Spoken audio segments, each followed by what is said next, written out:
Good morning everyone. তো তোমরা কেমন আছো? আশা করি সকলে ভালো আছো এবং সুস্থ আছো। আবারও একবার একটি নতুন ভিডিওতে এই দেশি বয় চ্যানেলে তোমাদেরকে সুস্বাগতম ও অভিনন্দন জানাই। আজকের এই ভিডিওটায় আমি জানাবো যে এসএসসি জিডিতে কি কি ডকুমেন্টস এর প্রয়োজন হয়। আমি যে ডকুমেন্টস গুলো উল্লেখ করব সেই ডকুমেন্টস গুলোর মধ্যে একটা ডকুমেন্টসও যদি তোমার না থাকে, একটা ডকুমেন্টসও যদি মিসিং থাকে, তাহলে তুমি কিন্তু ডকুমেন্টস ভেরিফিকেশনে বাদ চলে যেতে পারো। অথবা ডকুমেন্টসে কোনো জায়গায় যদি একটা অক্ষরে ভুল থাকে, তাহলে তুমি ডকুমেন্টস ভেরিফিকেশনে ভুল মানে বাদ চলে যেতে পারো। আমি একবার পুরো দোরগোড়ায় গিয়েছি, কি কি ডকুমেন্টস নিয়ে যেতে হয়, কি কি ডকুমেন্টস চেক হয়, সবকিছু আমার হয়তো এক্সপিরিয়েন্স আছে। তাই আমি কি কি ডকুমেন্টস নিয়ে গেছিলাম এবং কি কি ডকুমেন্টস ওখানে চেক করা হয়, কখন কি দেখা হয়, সবকিছু আমি এই ভিডিওটা ইন ডিটেলসে জানাবো।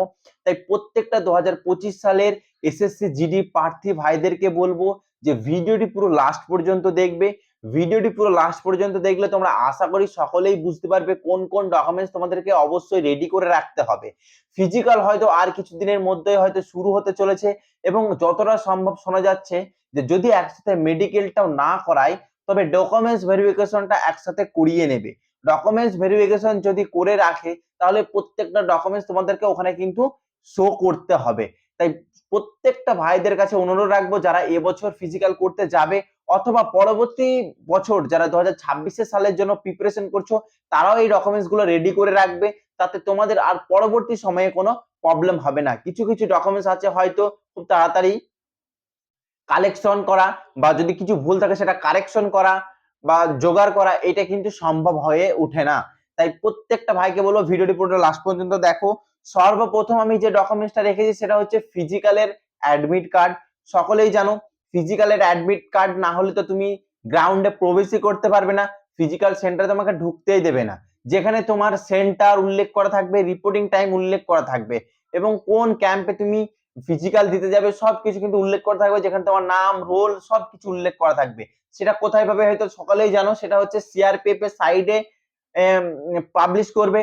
যতটা সম্ভব এবছরও সিআরপিএফ এজেন্ট আছে, এজেন্সি আছে, নুডল ফোর্স সিআরপিএফ আছে, অথবা যে নুডল ফোর্স থাকে এসএসসি জিডির, যে নুডল ফোর্স থাকে, যে এজেন্সি থাকে, সেই হচ্ছে অ্যাডমিট কার্ড রিলিজ করে। তাই যতটা সম্ভব, যতটা আশাবাদী যে সিআরপিএফ এবছরও নুডল ফোর্স হিসাবে কাজ করবে, তাই ওরাই হচ্ছে অ্যাডমিট রিলিজ করবে। সর্বপ্রথম এই অ্যাডমিটটা নিয়ে যাবে। দ্বিতীয়ত মাধ্যমিকের অল ডকুমেন্টস, মাধ্যমিকের অল ডকুমেন্টস বলতে মাধ্যমিকের অ্যাডমিট, রেজাল্ট এবং বোর্ড সার্টিফিকেট। মাধ্যমিকের অ্যাডমিট, রেজাল্ট, বোর্ড সার্টিফিকেট, ঠিক আছে। তারপরে তোমরা যেটা নিয়ে যাবে উচ্চ মাধ্যমিকের admit card, result, board certificate. তোমরা সকলেই জানবে যে 2025 সালে ওটিআর সিস্টেমে ফর্ম ফিল আপ করা হয়েছে। ওটিআর সিস্টেম অর্থাৎ ওয়ান টাইম রেজিস্ট্রেশন করতে হয়েছে নতুন করে। নতুন সাইটে তোমরা যখন রেজিস্ট্রেশন করেছো, তখন দেখবে তোমরা মাধ্যমিকের সাথে সাথে উচ্চ মাধ্যমিককেও দিতে হয়েছে। তাই উচ্চ মাধ্যমিকের ডকুমেন্টস গুলো তোমাকে ওখানে নিয়ে যেতে হবে, ওখানে শো করতে হবে। কোনো ডকুমেন্টসে ভুল থাকা চলবে না।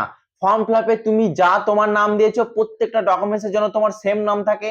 ফর্ম ফিল আপে তোমার বাবার নাম যা দিয়েছো সব জায়গায় যেন সেম নাম থাকে।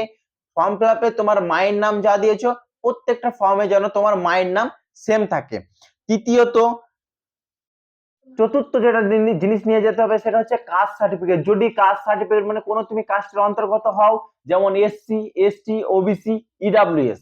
ইডব্লিউএস এর জন্য কোনো এনসিএল এর প্রয়োজন হয় না, কিন্তু ওবিসি, এসসি, এসটি দের এনসিএল এর প্রয়োজন হয়। এনসিএলটা সকলেই করিয়ে নেবে। এখনো পর্যন্ত যারা এনসিএল করাওনি তারা অবশ্যই এনসিএলটা করিয়ে নিও, না হলে ফিজিক্যাল যখন চলে আসবে তখন ডকুমেন্টস ভেরিফিকেশন এনসিএল না দেখাতে পারলে তোমাদের ওই কাস্ট সার্টিফিকেটটা কিন্তু গ্রাহ্য করা হবে না। পঞ্চম যে জিনিসটা নাম লাগবে সেটা হচ্ছে ডোমিসাইল সার্টিফিকেট। এটা তো অনিবার্য, এটা মাস্ট লাগবেই। ডোমিসাইল সার্টিফিকেটটা কি হচ্ছে, সেটা হচ্ছে যে তুমি একটা পশ্চিমবঙ্গের বাসিন্দা, তুমি কোন জেলার বাসিন্দা সেটা এখানে উল্লেখ করা থাকবে। যেমন আমি হচ্ছি পশ্চিমবঙ্গের নদিয়া জেলার বাসিন্দা, আমার ডোমিসাইলে এটাই লেখা থাকবে যে আমি ওয়েস্ট বেঙ্গলের নদিয়া জেলার একটা বাসিন্দা। ডোমিসাইল কিন্তু লাগবে, ডোমিসাইল কিন্তু ছাড়া কিন্তু তুমি ডকুমেন্টস ভেরিফিকেশনে পুরোই বাদ চলে যাবে। তারপরে যেটা নিয়ে যেতে হবে সেটা হচ্ছে Aadhaar card. Must be, Aadhaar card তো লাগবে, আধার কার্ড ছাড়া তুমি কোনো জায়গাতেই কিছু করতে পারো না। তেমনি এদের এসএসসি জিডিতেও আধার কার্ড লাগবে। আধার কার্ডে যদি তোমার ছোটবেলাকার ছবি থাকে, তাহলে তুমি আপগ্রেড করে নেবে, বায়োমেট্রিক সবকিছু আপডেট করে নেবে আধার কার্ডটাকে। 18 বছর হয়ে গেলেই আধার কার্ডটাকে আপডেট করে নিতে হয়। যদি কেউ না করে থাকো তাহলে অবশ্যই মাঠে যাওয়ার আগে, ডকুমেন্টস ভেরিফিকেশনের আগে আধার কার্ডটাকে তোমরা ফটো মানে এখন বর্তমান ফটো অ্যাড করে নেবে এবং ফিঙ্গারপ্রিন্ট গুলো সবকিছু বায়োমেট্রিক ভেরিফিকেশন করে নেবে। তারপরে যারা এনসিসি ক্যাডেট আছো, NCC holder, A B C যে হোল্ডারই হও না কেন, সেই এনসিসি সার্টিফিকেট গুলো নিয়ে যাবে। কারণ এনসিসি সার্টিফিকেট ওখানে তুমি দেখবে, এনসিসি যেহেতু বোনাস মার্ক তুমি নিয়েছো, তার মানে তোমাকে এনসিসি সার্টিফিকেট ওখানে শো করতে হবে।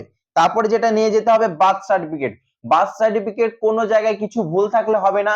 অনেক জায়গায় কিন্তু এখন বার্থ সার্টিফিকেট হাতে লেখা গ্রাহ্য করছে না, অনেকে ডিজিটাল করে নিতে বলছে। এবারকার এসএসসি জিডিতে কি করবে বলতে পারবো না, কিন্তু আগে হাতে লেখাই গ্র্যান্ড করে নিত। এবছর এখন থেকে শুনছি নাকি কোনো জায়গাতে আর হাতে লেখা নিচ্ছে না। তবুও যাদের হাতে লেখা আছে সেটাও নিয়ে যাবে, বার্থ সার্টিফিকেট কিন্তু লাগবে, বার্থ সার্টিফিকেট ছাড়া কিন্তু হবেই না। তারপরে তোমরা নিয়ে যাবে 10 কপি রিসেন্ট ফটো, 3 মাসের মধ্যে পুরানো, অথবা তুমি যেদিন মাঠে যাবে তার 2-5 দিন আগে ফটো তুলে নেবে, সেই ফটোটা 10 কপি নিয়ে যাবে। এবং এই ফিজিক্যালের এই কটা দিন যারা ফিজিক্যালে ডাক পেয়েছো, প্রত্যেকটা ভাইকে বলবো কোনো দরাদরি করবে না, বেশি লাফালাফি করে বেড়াবে না, বাইক বা কোনো জায়গায় ঝগড়াঝাটি করবে না, অত বেশি বাইক চালাবে না, হাত বেশি খাম করবে না। হাতে যদি কোনো জায়গায় তোমার হাত মাত কেটে যায়, যদি ফিঙ্গারপ্রিন্ট না মেলে, তাহলে তুমি কিন্তু তোমাকে অ্যাকসেপ্ট করবে না ওখানে, কারণ তোমার ওখানে বায়োমেট্রিক নিবেই। যারা প্রথমবার মাঠে যাচ্ছ তাদের জন্য বলছি, যারা এর আগে মাঠ করেছো তারা কিন্তু সকলেই জানো ওখানে কি কি প্রসেস হয়।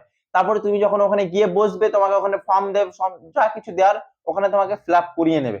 তাহলে আশা করি তোমরা বুঝতে পেরেছো কোন কোন ডকুমেন্টস এর কথা আমি তোমাদেরকে বললাম।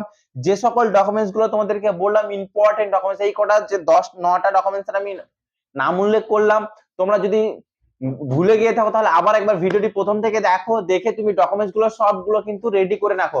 এই ডকুমেন্টস গুলো প্রত্যেকটা অরিজিনাল নিয়ে যাবে, সাথে 3 কপি করে জেরক্স নিয়ে যাবে।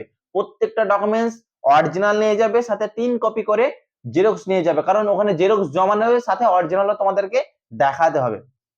তাই আশা করি এই ভিডিওটা হয়তো অনেকেরই হেল্প হবে যারা নতুন মাঠে যাচ্ছ। তাই যদি তোমাদের ভিডিওটি ভালো লেগে থাকে অবশ্যই ভিডিওতে একটা লাইক এবং চ্যানেলটিতে সাবস্ক্রাইব করে পাশে থাকবে।